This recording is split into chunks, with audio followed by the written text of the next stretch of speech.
I take the football mentality. I mean, you've got to have thick skin, but you've got to be direct with people. And sometimes I don't always come across the best way on that, but you got to be direct with people because time is money and you've got to be honest with people. You know, when I tell people time management, you know, make time your friend, not your enemy. And, you know, do what you say you're going to do. That's what we say at our firm.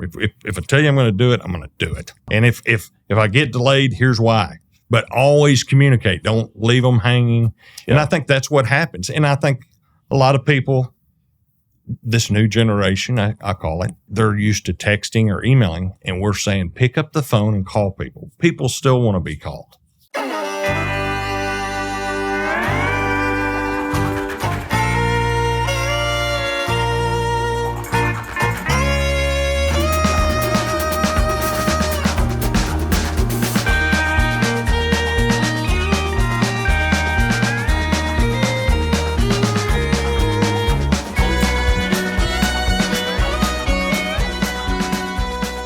Russ Webb. Hey, what's going on, Conrad? Buddy, so great to see you today. Oh, you too, man. Thanks for having me. These are like the podcasts that I really love doing because you and I have been buddies for 20 some odd years now, you know? Yeah. And so, you know, every time I call you on the phone, whether it's inquiring about a property or this or that, I mean, we're laughing damn near half the time. Well, that's where life should be about. Laughing. You're absolutely right. And so I'm excited to have you on today and tell a little bit about your story and how we met and all other good stuff. I mean, I guess we met, you know, back when you were giving half of your money away to Stream back in those days. Yeah, we met at Stream, and then I think we played in a couple of golf tournaments together. Yeah, we played some golf tournaments. Yeah, that's probably and where I can't remember which ones they were, but... But this is probably I think we had a good time. I mean, probably the Reef tournament, right? Those were probably it was the Reef days, and they don't do those anymore. They don't do those anymore. But those were fun. Those were fun. You had some NASCAR tournaments probably in there. Yeah. IDI maybe. Yeah. But that's how we met. Yeah, that was the good old days. Then I found out you were a famous punter from Texas Tech, and it just kind of went from there. Yeah, sure. Well, my legend isn't quite as big as yours out there in the South Plains. You know, in the what they love to call the hub city. The hub city, exactly. Well, Russ, so tell me, I mean, before we dive into all things real estate, I mean, I know a little bit about this. I love to talk about kids' childhood and kind of like where you came from. Sure. Because I feel like that's highly important to what shapes you in life. Oh, sure. Right? Yeah. Now, were you born in Abilene? I was born in Abilene, March 10th, 1969, which that's coming up next Monday. Yes. Hendricks Hospital. Hendricks Hospital, okay. Yes. Still there. Still there. Still there. Absolutely. Brother was born there too. Okay. So, yeah, I never left Abilene. Never till you went to college. Till I went to college. I went to Tech, went from there, went 2 hours and 15 minutes north to Lubbock. That's amazing. I went to Texas Tech for 4 years. Yeah. All right, so you're born in Abilene. Tell me about your childhood. Tell me about your folks. Well, my mom and dad got married in 65, and then my dad graduated from Abilene High in 61. My mom was from Throckmorton. They met at Texas Tech. Okay, and then they lived here in Dallas for a while, and then they ended up moving back to Abilene. Yeah, and my mom finished college at McMurray College at that time. It's not McMurray University like it is. Yeah, what it is. Yeah, it's a big time university. It was college back then. What was the mascot there, McMurray? What did they do? Well, it was the Indians. They've changed that name. Oh, gosh. They've changed the name. They got woke even in Abilene? I guess they did.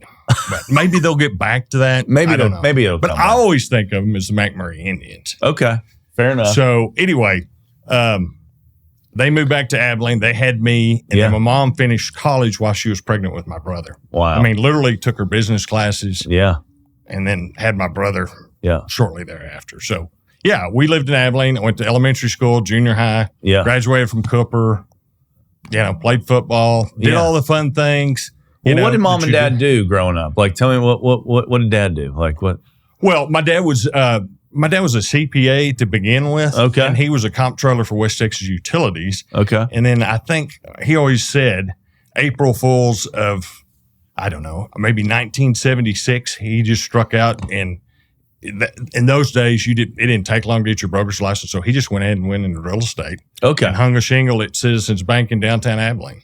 So that's where your exposure to the whole real estate world. And then my mom was a teacher at Franklin Junior High. Oh, Cooper. What did she teach? What she taught typing and English and then she went on and got her master's at Hardin Simmons. So she was a college and high school counselor. Yeah. So I got teaching, counseling, real estate, CPA. Now, how was your typing skills, Russ, back in the day? It was great. I still keep in touch with my typing teacher to this day. No way. Absolutely. She and her husband live in Abilene. So now, kids, typing, they actually used to have things called typewriters. They did. I mean, they look similar to a computer. It helps on the computer. It helps on the computer, but you didn't have a computer screen attached to this said function. And the whole deal was how many words per minute could you type? What do you have any idea what you got up to? I think I was in the top of the class. I really do. Well, when you got a mom teaching you, that teaches. Well, no, I don't know. Well, maybe she did a little bit. We had an old typewriter, but that's how things were done back then. Well, contracts. Do you remember back in the day? You'd get your little correction tape deal, and you'd go back. You would space back, put your correction deal, hit the old letter to take it off, right? Yeah, and then you'd go back and then you just keep going. Yeah, but then you'd keep going. I took typing and I took home economics. Yeah. Now, why Texas Tech? Was that like the only school you thought of? No, I mean, my dad was, my dad was there. And like I said, my mom graduated from Throckmorton High, and then she went and met my dad there. Oh, that's right. So my dad was a dealt there with Ken Hance and John Denver was his pledge brother. God. So they met at Tech. Unbelievable. Yeah. Did they stay in touch over the years or no? When he came to Abilene a few times, I think my mom and dad went to his concerts when he came in town. But, he flunked out. Yeah, I know. So, he got to Rocky Mountain High.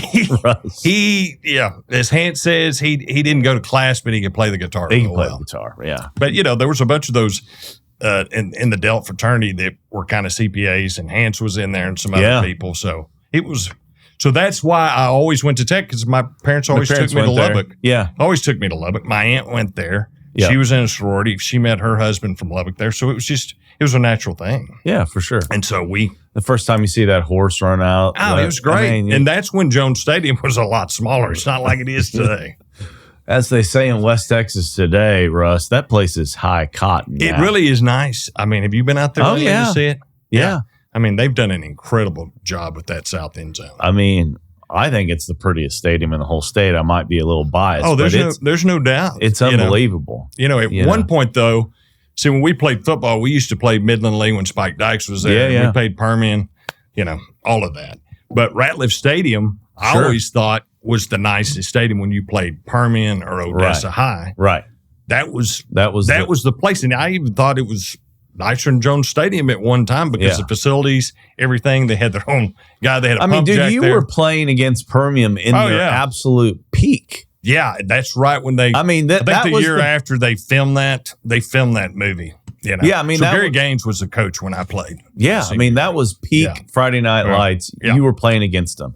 Did they just run you all off the field? No, that was a game we were pretty close to the end. Were you? Okay. But the thing about Permian, they may not have the size, but they never quit. They never quit until the final whistle. They just kept going. Kept going. And, there was one, they always had a scholarship somewhere. A lot of people went to Tech, but there was a running back, and I forget his name. I think it was Sean Crow. He was a running back, and he probably wasn't 5'5" like Tyrone Thurman or something. Right. He ran over us. He was hard to tackle. It just was. So, what was your favorite subject in school growing up, Russ? What if you look back? Actually, other than recess and PE, those were my favorite. Those were my favorite. My mom said in elementary school that was my favorite. Was lunch PE. Yeah, but actually, I was journalism. I liked interviewing people like this or whatever. Okay. Yes. Interesting. I was on the Madison, I think it was Madison Messenger in junior high, and then Cooper Crest. So we'd go interview people and And that was a lot of fun. That is super fun and cool. Yeah. Yeah, I never had any desire to do anything like that. And look at you now. I know. It's wild how the world works out. I know. You know? But I actually liked that at one time. That was my favorite class. Okay. Yeah, history was probably my favorite. History and science. Really didn't love math. I really didn't understand, like, especially when you got to junior high, like, why are we involving all these X's and Y's and this algebra stuff? I was like, when are we really going to ever use this in life? You know, I actually liked history better in college, and everybody told me don't take it, take it at a junior college in summer. But I took both history classes, and I had great professors. Yeah. At Tech and Holden Hall. It was great. And I did very well in history. I was shocked, but I really liked it in college. Yeah, no, I mean, I think I think some of my favorite classes during college were history. This one professor, man, he was big into Vietnam. Oh, and I think, was his name Walker? I think you might be right. He had a black beard. He was from Austin. Yes. Yeah, I think he even worked for LBJ at one time. He might have. He was one of my history professors.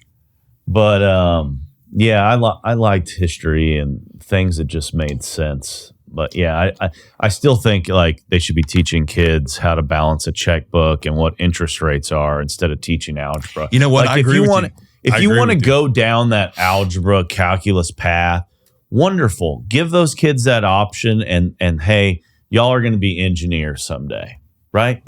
But for probably 95% of the rest of the kids, they really just need to learn how to balance a checkbook. What an interest rate does to your mortgage payment. I agree 100%. And I think when you get into business school, and I've talked to some of the Ross people about this, I really think you need to have a class on, LLCs, LP, partnerships, because it is a marriage, and you better tighten up the operating agreement. And those are things they need to have. That's a class real world things. That's right. To prepare you, especially in our business, because a lot of, if you own a piece of real estate, you're going to set up an LLC. You're going to have a lot of partners.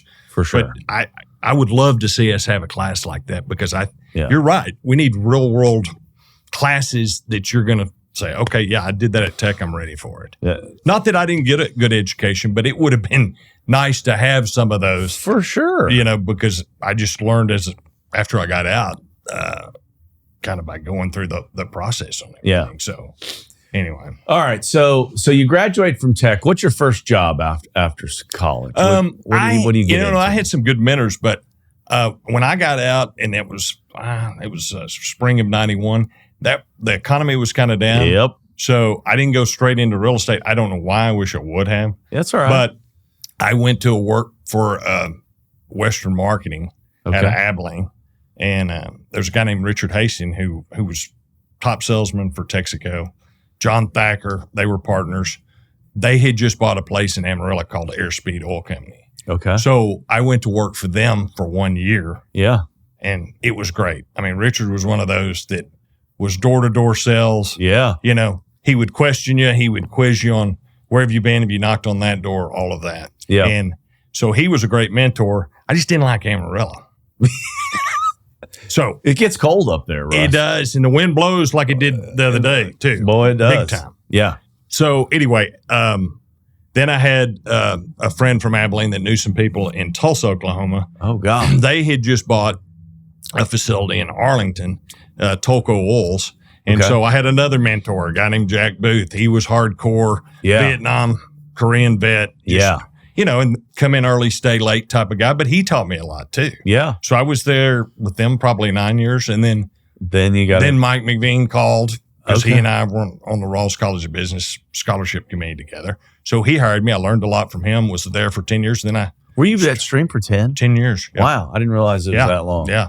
So learned a lot there too. I just had a lot of good mentors, but they were the old style, hey, don't give me excuses. Yeah. Get the job done, quizzing you all the time. Kind of, just kind of like pledgeship was a little bit if you're in a fraternity. Sure. And so now that I'm getting older, I think about some of the things they say, and I hear myself. What are you, 35 like I sound like so 56 next Monday. But I hear myself talking like them sometimes because,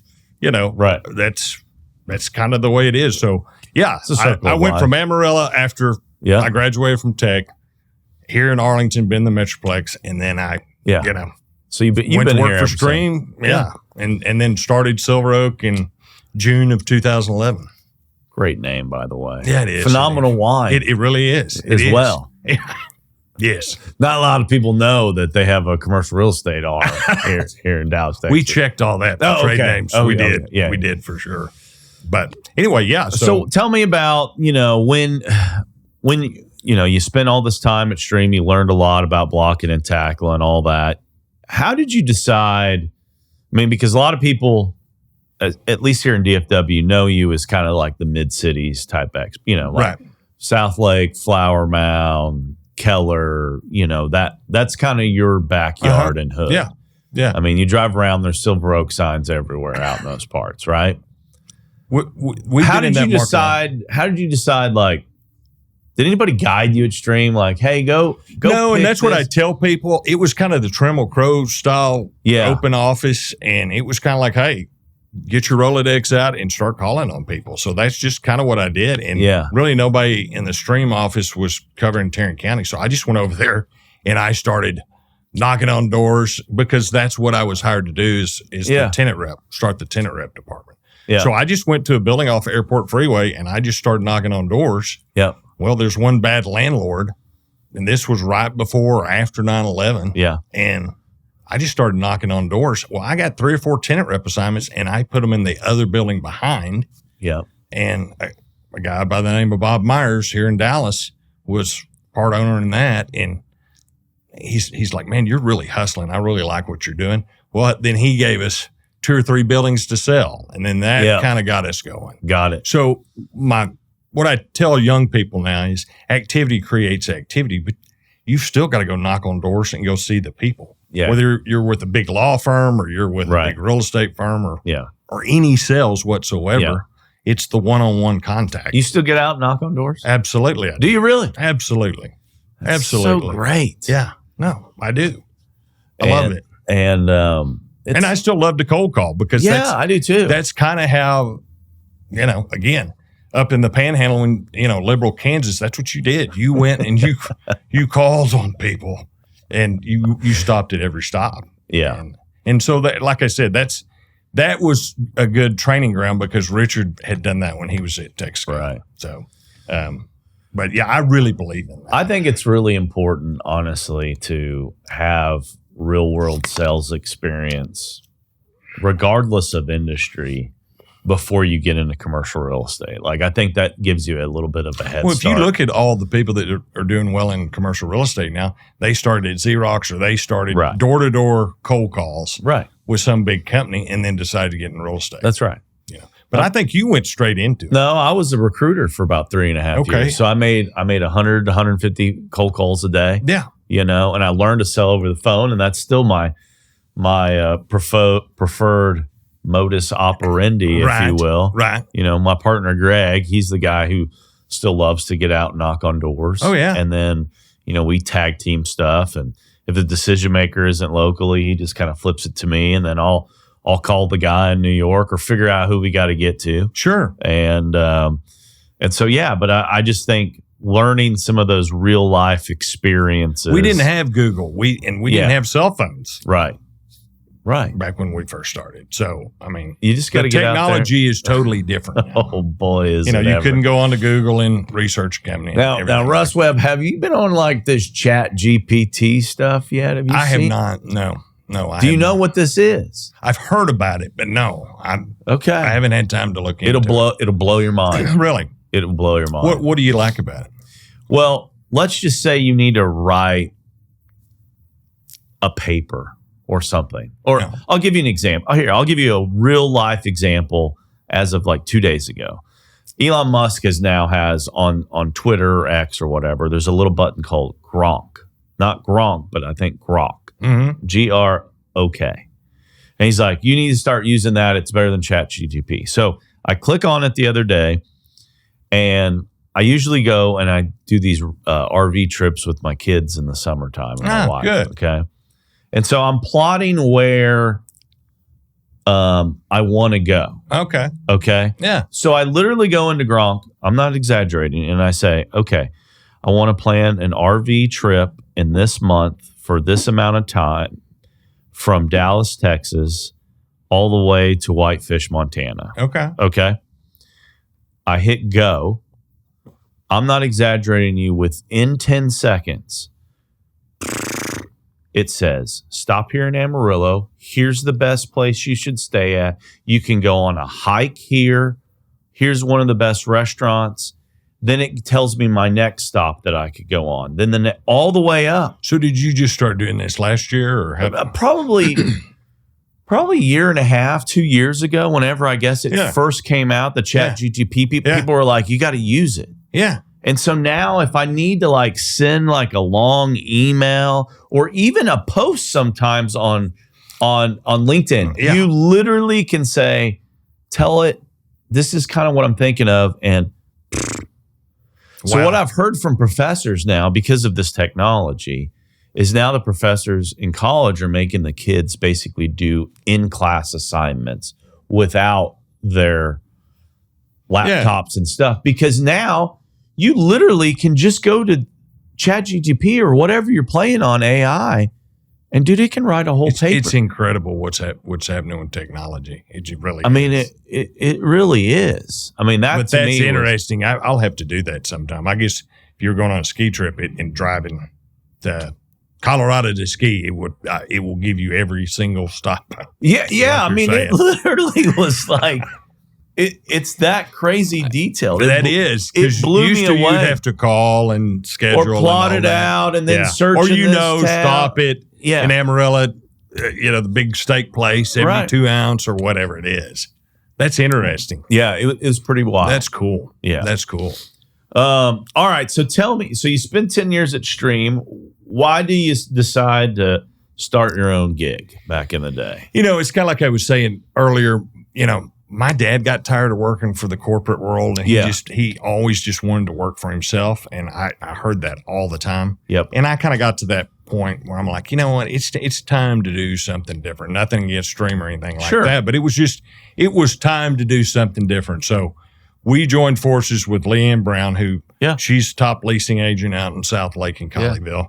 She was with a group. She was ready to do something different. And then Jim Leatherwood was with Henry S. Miller. Yeah. And he had been with them for 10 years, kind of like I was at Stream, and he was at the same place in time that we all were. So we kind of all joined forces, and we just kind of had an office space out there, and we just started June 1st of 2011. And we were in South Lake for a long time. Yeah. And then we just recently, last year, moved to Main Street in Grapevine. Okay. But we all have our different strengths and weaknesses. I mean, Lynn is really good at leasing.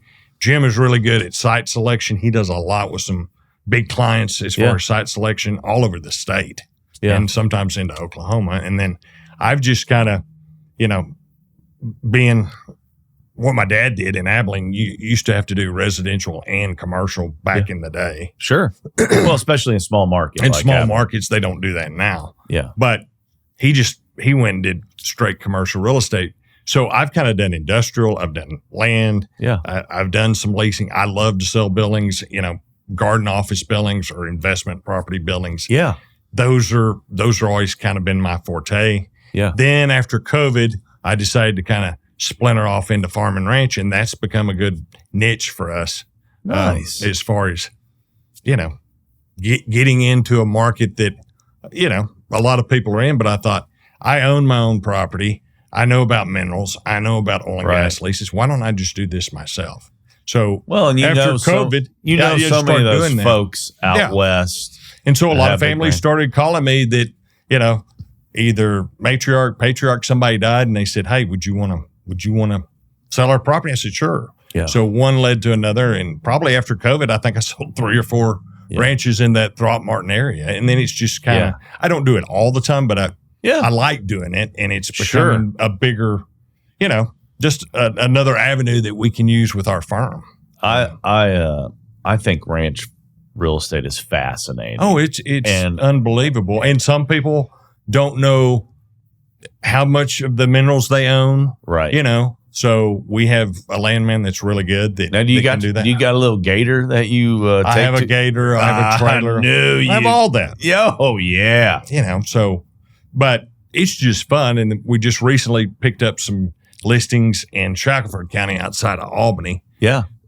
Which is a hot area. Yeah. So, that's just kind of another niche that we've added. So all of that together. So we work well together. We all have our strengths and weaknesses, and we get along pretty well. And, we just run a mean and lean shop and have fun doing it. But that's kind of why we started our own company, because we wanted to, just like Mike and Lee or anybody else that's started their own firm, just do something on our own. And that's what we've done. I think that's in a small boutique shop. We don't want to get big. Probably like y'all don't want to get real big either. No, you kind of realize over time, like, what's most important. And to me, the most important part of, coming in this office every day is just being around other people. Absolutely. That I like being around all day long. Right. The thought of, at this point in my career, managing, all the egos that come with brokerage and growing some big. Oh, yeah. Like, nah, doesn't interest me. What are you seeing, Conrad, as far as hiring younger people, this generation? Hard. Yeah. We're running into the same thing.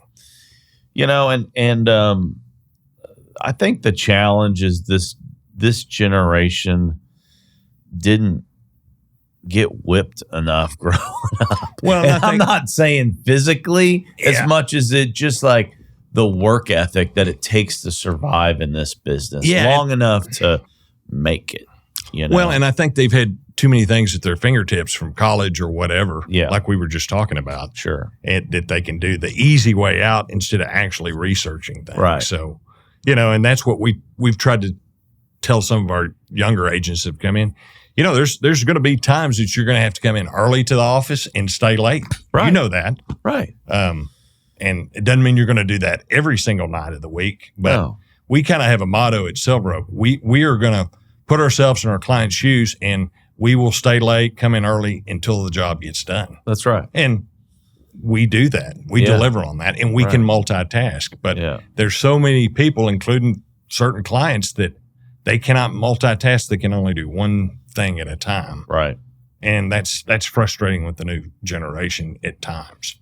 But I think you got to find kids that are really, really, really passionate about wanting to be in commercial real estate, or just, got that built-in dog in them, Oh, yeah. Because, the first you can't couple force years, somebody to do it. The first few years in this business are not easy. No, and I talked to somebody on the way over here today that just started doing the business, and they're like, I said, it takes about 2 years. Yeah. It really does. It really does. And probably like you learn something new all the time in this real estate industry. Still learning. That you're like, man, that's never happened in 26 years that I've been in this business. Right. So, crazy things you're thinking that would never happen. Well, it happened. Yeah. What do you think are some of the,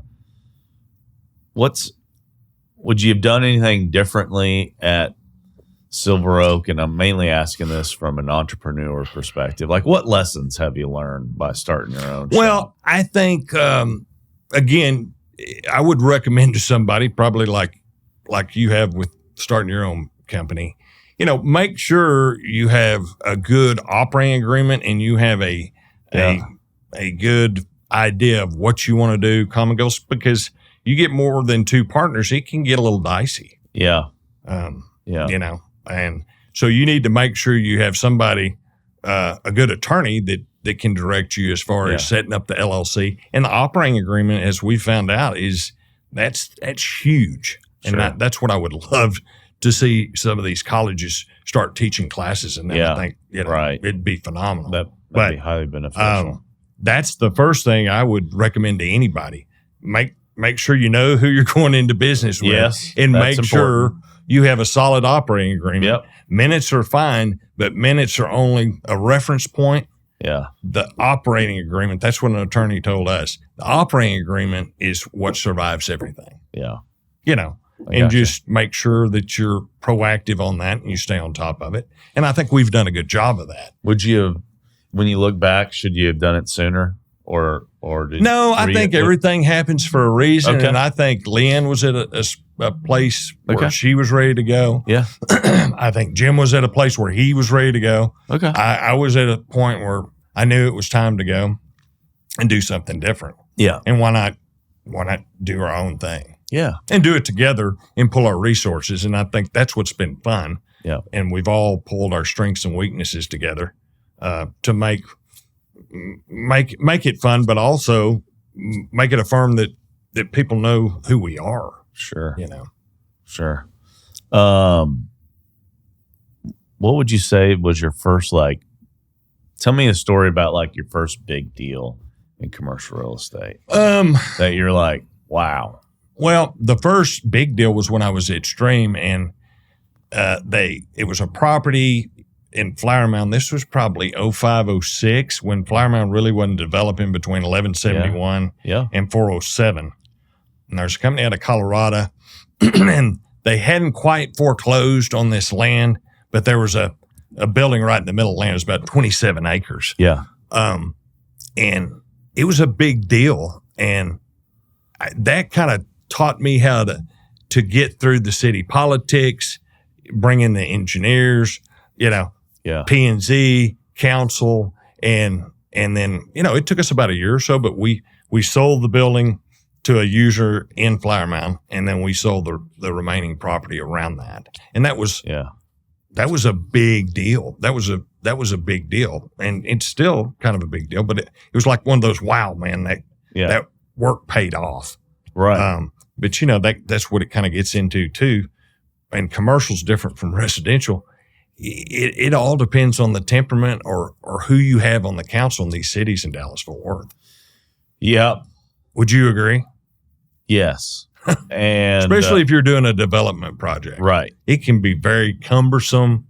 Yeah. Well, a lot of time, money. What's interesting is it can almost become emotional. And usually in commercial real estate, there really is no emotion. Commercial real estate usually boils down to numbers. Oh, yeah. How it pencils out. How does it pencil out? Yeah. That's right. Yeah. But I have just noticed, especially since COVID, that's why you're seeing people move outside of DFW to some of these cities, because they're easier to deal with. For sure. The more the handshake, what do you want me to do? Right. Tell me. But don't tell me something and then I get in front of council or whatever and you hammer me. Completely different. And I've spent hundreds of thousands of dollars with no deal. We could speak all day long. Oh, absolutely. The deficiencies of City of Dallas is the worst, right? I mean, there's just no two ways around it. Yeah.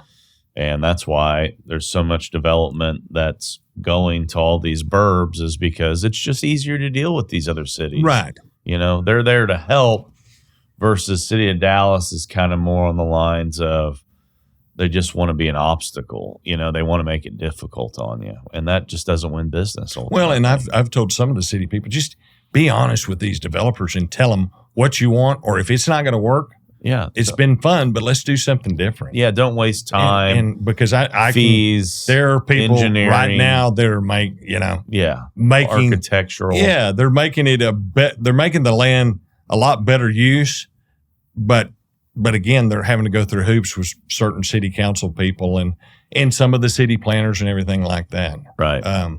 We did a deal in Flower Mound not too long ago. Jim and I did with Quick Trip. It took 5 years from start to finish to get it done.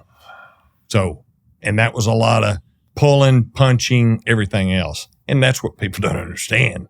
Yeah, it was a nice commission, but if you amortize that out over 5 years, you're in the red. Yeah, that's right. Because you've been dealing with the city, engineers, meetings, plans, curb cuts, the whole 9 yards. So that was at the beginning the problem, more on the lines they didn't want a Quick Trip there, or and I think it was a lot of the neighbors that were Quick Trip, and so we had to go in there and present the story to council and everybody else. Hey, here's what we do. Here's where Quick Trip comes from. Right. And it's this is going to be a good location because, again, it was kind of like that Waketon Ranch project we did between 1171 and 407. There were no convenience stores between 1171 and 407. And so now it's busy all the time. Yeah. But you had to go through all the politics, make sure the neighbors were comfortable. It just was a long process. And there's a lot of those out there, on site selection. Yeah. And every city's different. You can go to Houston and they don't care if there's a Papados next to a body shop. That's right. They don't care. There's no zoning. They don't care. Yeah, I know. It's wild. It's easier. Yeah. It doesn't look real good, but that's the way it is. Yeah. So, interesting. That's been something that just has blown me away. And that's what young people don't understand, how long it takes to get the deal done. Well, and also you catch more flies with honey, right? Or you got to play the game. Oh yeah. Yeah. You can't walk in there and be like, this is what we're doing and this is how it's going to be done. That does not work. You have to walk in with kid gloves. There's no doubt. Yeah. And know the temperament of the council and this. Yeah. Basically what the city wants. Yeah. Maybe what the city wants with a certain council doesn't mean that's going to work there. Yeah. Vice versa. So Russ, given all your success, what do you attribute? What is the best, attribute a successful broker like yourself needs to have? What do you? Well, I think I take the football mentality. I mean, you've got to have thick skin, but you've got to be direct with people. And sometimes I don't always come across the best way on that, but you got to be direct with people because time is money. Yep. And you've got to be honest with people. Yep. And probably like you in your career, it's hard to take something that's where I've got a big transaction here and somebody it's small here. You have to plan your week every Sunday. Yeah. And that's what I've done. I started off with the Franklin Planner. That was the other thing. When I got out of high school, I didn't have any idea about time management. No. But when I pledged my fraternity, I had to find out real quick time management. And that was probably the best thing. That's interesting. Between classes and pledgeship. So, when I tell people time management, make time your friend, not your enemy. Yep. And, do what you say you're going to do. That's what we say at our firm. If I tell you I'm going to do it, I'm going to do it. Yeah. And if I get delayed, here's why. But always communicate. Don't leave them hanging. Yeah. And I think that's what happens. And I think a lot of people, this new generation, I call it, they're used to texting or emailing, and we're saying pick up the phone and call people. People still want to be called. Yeah. And it's that one-on-one. Pick up the phone and call. Just don't Now, do text. you ever FaceTime people, Russ? Or? I don't like that. You don't like the FaceTime? No. Okay. I don't. Even on Teams meetings and all that. I want to get to the point and let's go on down the road. I love it. That's so great. So to answer your question, yes, I think it's time management, planning your week, and having, write down 10 prospects and work those prospects till they tell you no, and then move them and add another one. And that's kind of the formula that I've used. That's so great. Ever since I was at Tolco, and it's worked for real estate too, because time can be an enemy, and especially when you have 10 people calling you at one time. Yeah. Yeah, as you get up in the years, you realize like all you have is time. Yeah, and we don't get to charge per hour. We probably should. We really should, but we don't. Yeah. So you got to work on transactions that can make closing so you can make deals. Yeah, and you have to have a timeline, and we've got a lot of contracts here lately that are like a 30-day feasibility period, 15-day close. So you've got to make sure you have the structural engineer, HVAC, you've got to line that up real quick. And, if they're not following up, that becomes a problem. Yeah. Where do you see the opportunity in real estate right now? What do you see out there? Man, Conrad, that's a good question. I just think we're blessed to be in Texas. Yeah. I just think people are moving here. I think there's going to be more people move here from California. Yeah. And, I always tell my kids, our place in Throckmorton someday, 50 years from now, is going to be in the city. It may be like Aledo, or it may be like, you just don't know. Right. Buy land. I will be 6 foot under 50 years from now. They're not making any more of it. They're not making any more land. And I just think those areas are starting to pop, and you're just starting to see the growth. I mean, you go west towards Abilene, you run into traffic in Weatherford.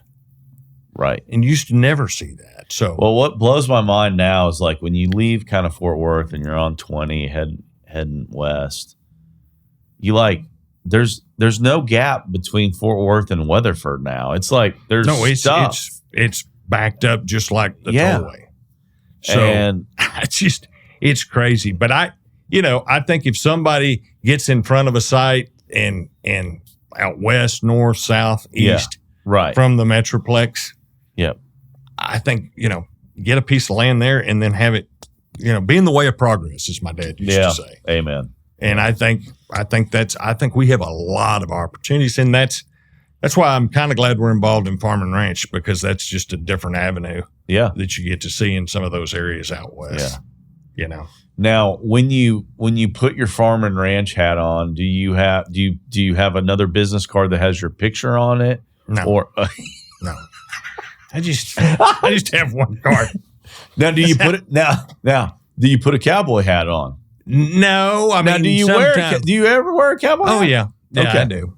Okay, but no, I have a cap or whatever. I'm teasing. No, I get it. I'm teasing, but yeah, I just had to throw that out. No, I'm sure you did. But no, it's a lot of fun. Yeah, and, and a lot of people are just looking Greg for a small. Trout isn't he kind of working? He's out west. He does west? A lot of yeah, and he was with Henry S. Miller forever. Yeah, but that's all he does right now. I know.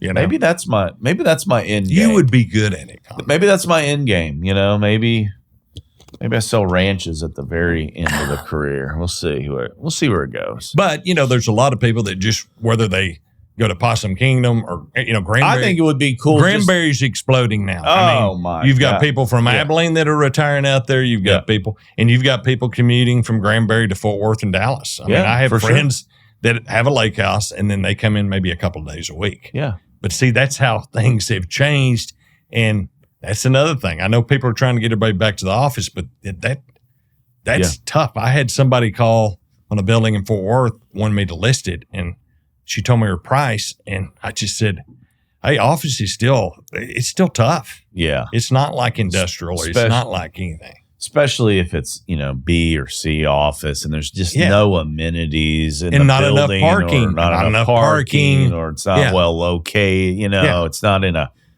path of really good growth or redevelopment. Yeah, you're just. So I think that's still. Time. I think office is still. I know everybody say it's coming back a little bit, but with technology and everything, people can work from home now. Yeah. I think you need that nucleus to come into the office. For sure, that synergy. For sure, I do. Yeah, and we try to encourage everybody to come into the office. Yeah. Well, let's talk a little bit about one of your other passions, which is the Texas Tech real estate. Oh, absolutely. Let's talk about that. So tell me a little bit about what's going on out there and what all you've been up to. Well, Tech did put together the banking school, and a good friend of mine and banker with First Financial Bank, Scott Deisher, put that together. I don't know how many years ago. Yeah. And what that was is he raised the money with all these banks, a lot of West Texas banks. Yeah. Anyway, I somewhere between 12 and 14 million. But you have to be, I think, 15 million, 20 million to really make it go well. Yeah. But that's where you get to be an endowment. The real estate center, that started, right after the banking school, and Harold's doing that. Yeah. And so, we just have a nucleus of people, a lot of them here from Dallas, Fort Worth. And I mean, it's amazing all the tech people that are in commercial real estate. Sure. In some bunch of fashion. Them.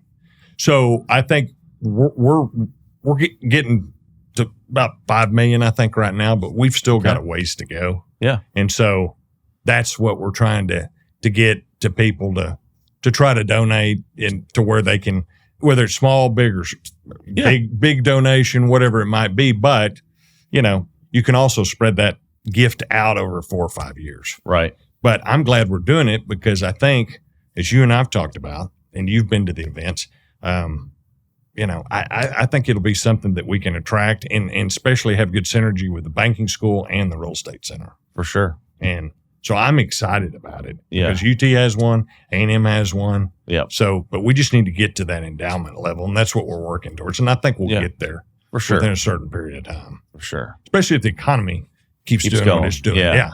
Well, I mean, they're probably going to rename that football stadium the Russ Webb football field or maybe something like that. No, that's for Cody. Yeah, he's done okay for himself. He's done very well. Yeah, absolutely. What did he just sell his last fund a couple weeks ago? Yeah, I think it was a couple of weeks ago. Was $4 bill? Somewhere around there. I think so. Yeah. Not too He and John Sellers have done very well. Oh, my goodness. Very well. Yeah, they've changed the game for tech out there. And good guys, too. Yeah. Great for tech. No doubt about it. But I just think tech's got a lot of good things going on. Yeah. And that's what I tell people. Jim Leatherwood's son has gone and visited tech. He did the full tour with Jared. Yeah. He did it with Margaret Williams, our dean, met with him. But I always tell people, you've got to go out there and actually see I'll put our business school up against anybody's. Yeah. And it's beautiful. It's beautiful, and we've outgrown it. Yeah. We're going to have to do something. We're growing it seems, but I mean, a little different looking than the old BA. Exactly. Now, Mass Comm's in that building now. Yeah, I know. Yeah. Yeah. And they've updated it. It had some ADA issues when I graduated. But no, our business school, I'll put it up against anybody's. Yeah. And the people that have come out of that college, there's a bunch of them here in Dallas-Fort Worth that you and I know. A lot of them in commercial real estate industry. For sure. So. Yeah. Well, no, it's exciting that the conference is usually always in the fall. And I was talking to you a little bit off camera about a buddy of mine I think is going to go up there and speak. And so we're trying to help out. And I think the banking school is going to be involved. So it's going to be a fun 2 or 3 days. And I think it'll be good networking for everybody. For sure. Because you're going to have these banks there. And, you deal with bankers. I deal with bankers. You got to have them. You got to have them. And so I think it'll be a great event. And hopefully we'll have a little bit more details here in the next couple of months. But, there's a lot of exciting things going on. Does Steinmetz get involved with that banking center a little bit? Who did? John Steinmetz, Vista Bank? Yes, he did. I think Vista's involved in it. Yeah. Okay. Yeah, there's a bunch of banks involved. John's a great guy. No, he is. He's done very well, too. Oh, yeah. What we're going to do here at the end, Russ, is we're going to close with what I call the C-suite closers. Okay. So these are just like quick-hitting little questions about Russ Webb, just so the audience can get to know you a little bit better. So, number one, what is something that most people don't know about Russ Webb? I drove a Miller Lite truck in Summers and Abilene. That's incredible for a summer job. Yeah. Yeah. Were you driving the truck or literally like just I drove it sometimes, but you? I was what's called a swamper. Yeah. But it was a fun job. Made a lot of money, but it was hard work too. Now, what's the local distributorship out there that you were working? Well, it was at that time Miller, West Texas. That was another boss I had, Jim Rose. He was a big UT guy. Interesting. And he taught us a lot. Now, do you still drink? Is Miller Lite still your preferred beer? Or I'll drink a beer occasionally. I don't have the taste for it like I used to. Yeah, I don't either. It's crazy. Me neither. But I used to, and in college. But it was Miller Lite distributorship, and then he went on to sell it to somebody out of Houston, and I don't even think they have one now. I think Coors bought it now. Did they? Yeah, that's right. If I'm drinking beer these days, which I don't drink a whole lot of, I honestly don't drink much at all anymore. Right. It's wild how that happens. Yeah, isn't it? But a good old Yellow Belly, just a Coors Original. Yeah. Right? Yeah. Or it's just kind of maybe a Mexican beer here or there. But Dos Equis. Yeah. Absolutely. Something like that. Yeah. But sure. Certainly not like the good old days. What do you the strip? The strip. Oh God. Old Doc's. Doc still has its sign up there. Does it really? It looks like I bet the wind blew it over this week. Probably so. God, I'd pay money for that Doc sign. It's there. It's there. we need to go buy it and put it somewhere. That needs to be at your ranch in the Throg, buddy. Oh, no. My brother doesn't like junk, so we couldn't put it there. Most impactful book you've read? T. Boone Pickens, The First Billion is the Hardest. So I would read that. Interesting. Have you ever read that, Conrad? Have not. You need to pick it up. I mean, that guy, he was broke 4 or 5 times before he hit his first billion. But it is an awesome book. I mean, I've read it twice. Yeah. Now, Elon Musk's book that has come out.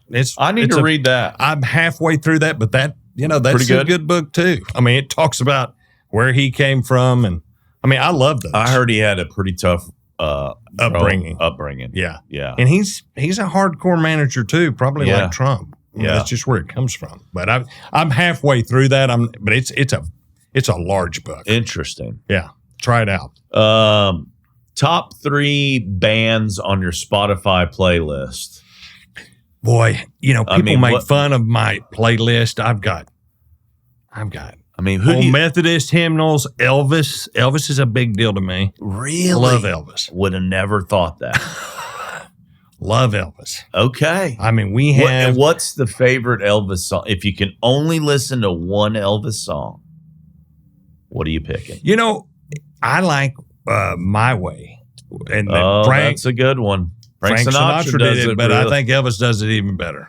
Interesting. It's a good song. Yeah. That's my favorite. Okay. So Elvis, a little bit of country and western. But yeah, but I mean, so give me some of those country western ones. I mean, who's your fave? What do you George Strait, of course. Of course. Alan Jackson. You like some Alan Jackson in there? Yeah.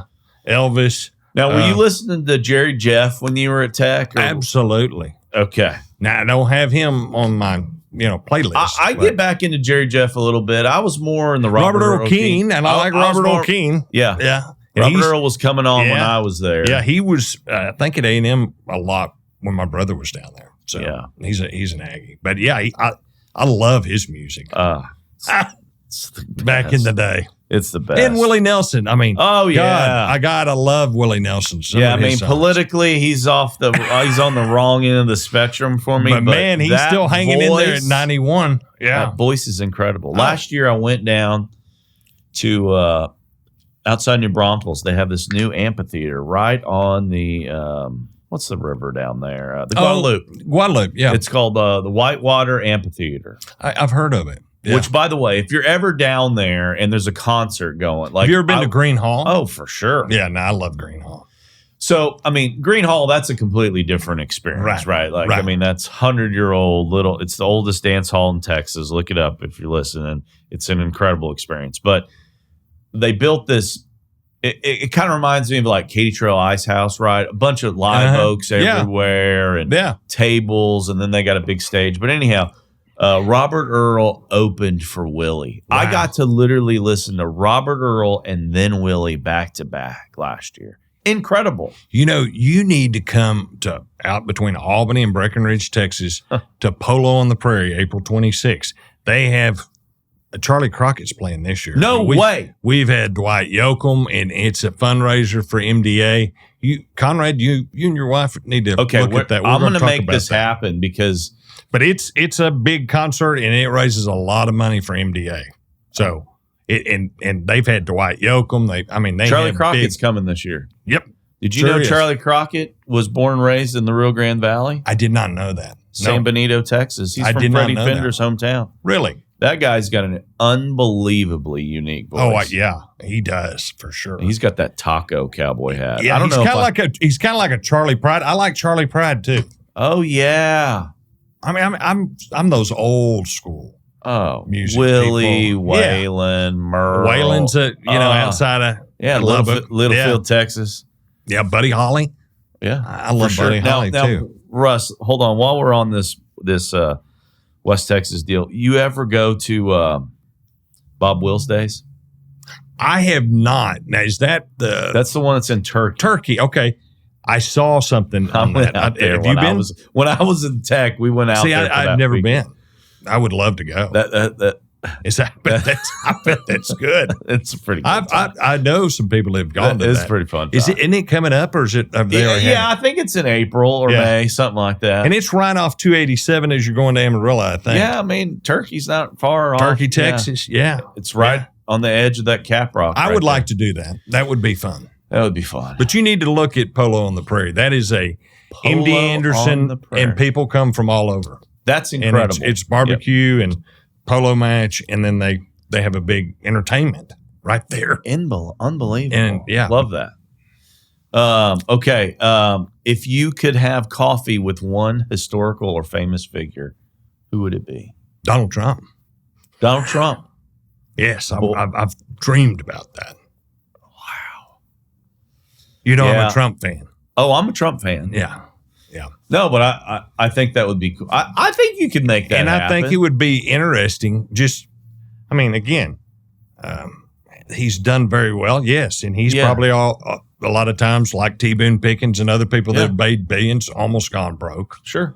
But I would just like to have a conversation like this and see what he, bounce some things off of him. Yeah. He is, for his age, I hope I'm a hard charger like that. Boy. I've always been a hard charger, but that guy's a hard charger. No doubt about it.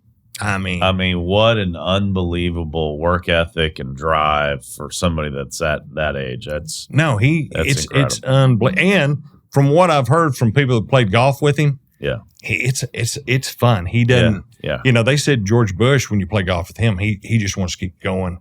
But Trump, he wants to talk. But yes, that's who I would love a conversation. Okay, other than Throckmorton, Texas, Abilene, or DFW, where else in the world would you want to live, and where and why? I think if you could live, I like Crested Butte. I like Beaver Creek. I like to ski. Okay, but when it's 110 here, I think one of these days I'd like to have just where you like you do, Conrad. Go fly fishing or something. Yeah, we go up there. So love Colorado in the summertime. Oh, I do too. And then as long as my knees still work, I still ski. You still skiing. Yeah, that's impressive. Yeah, I'm out on that game. Yeah, a lot of people are, but as long as my knees still work, I'm going to continue to ski. Now, did you ski a lot as a kid? Or? Yeah, my parents used to take me and my brother to Red River, New Mexico. You go Red River? Yeah. Okay. So that's where I learned to ski. Yeah. A bunch of families from Abilene went out there. And it was always fun, but that's where we learned to ski. God, it's a great little And my brother still takes his kids out there. Does he? Oh, yeah. Yeah. That's awesome. Yeah, it is. It is for sure. What favorite restaurant in DFW? Where are you going? Oh, man. I like Mexican food and I like steaks. I like Bob's Steak and Chop House probably. The original? It's down the street. Yeah. Well, the original, because we used to go there on Lemon a lot. But you go to the one in Grapevine? Yeah. That's a good spot. It's a great spot. You know what's kind of good right there is that, Amy sets me up to... what's the little place next to the Mexican place? Something Wood. Oh, Winewood. Yeah, and it's a good place too. I go there for lunch. Anytime I'm meeting Fort Worth people and they want to meet halfway, I go to that Winewood. And you need to come. Our office is right down the street. Oh, next time next time I'll come. But no, that's a great restaurant too. Yeah, it's a really and good. it's quiet. You can hear. Quiet. It's here. They do a phenomenal job. I don't know that I want to be in the restaurant business after COVID and all this. I mean, that'd be tough. But they're still hanging in there. Yeah. Bob's and that Mexican place, Media's. That's really good. Yeah, it's real good. How you like being in downtown Grapevine? I like it a lot. There's a lot of synergy there, and we're close to the Venn Hotel, and it's just Grapevine's done a great job. They really have with Main Street and shops and all of that. Yeah, that's a really cool spot. Lastly, making impacts on others. Are there any like give backs or charity things that you're involved with? You'd like to talk about? I'm involved in Make-A-Wish. I'm on their board here in North Texas. So I did not know that. And we have a golf tournament coming up April 7th, the fundraiser. I need to awesome. talk to you about that. But Make-A-Wish. We have put a scholarship together with the Real Estate Center. Yeah, I've got two. One family's name, and then one memorial for my dad for people that need. They need the help to get through college. And you wouldn't believe the letters I get of people saying, if it wasn't for your help, which I love that. That is incredible. I'm the first kid out of my family that's going to graduate from Rawls College of Business. Yep. And that I just think that's huge. And you probably had to work. I worked some. Yeah. My dad worked 2 jobs, played saddle tramps and delts at the same time. That's unheard of. And was a accounting major. So wow, he was always big, on his side of the family and my mom is too, of trying to help people get ahead in life. Yeah. They don't have that opportunity. Just because they don't have the finances. Yeah. So sometimes that's all somebody needs is just the extra funds. So no doubt. I think that's a big deal. Is always give back. Yeah. Hands and feet of Christ. All do that. Do good to other people. Try to. That's awesome. I love to hear that. There's a young man named Roque. Did you ever meet Roque, who was the president of the real estate club there at Tech? Yeah, I think I have. So he's from the Rio Grande Valley. Okay. And he got the Scoville scholarship to go good. out there. Good. And now, all his brothers are going out there. That's awesome. And he's the first one in his family to graduate college. And now he's working at Woodbine here in town. And all it takes is just a little help. No doubt. If they have and he's such a great young man, such a hard charger. And I'll get together with them a few times a year and just go to dinner and check on him. Yeah, that's awesome. But I just love reading those letters, and I hear from people from time to time. That's so great. But to be the first child out of the family to go to college and finally get a degree and get through.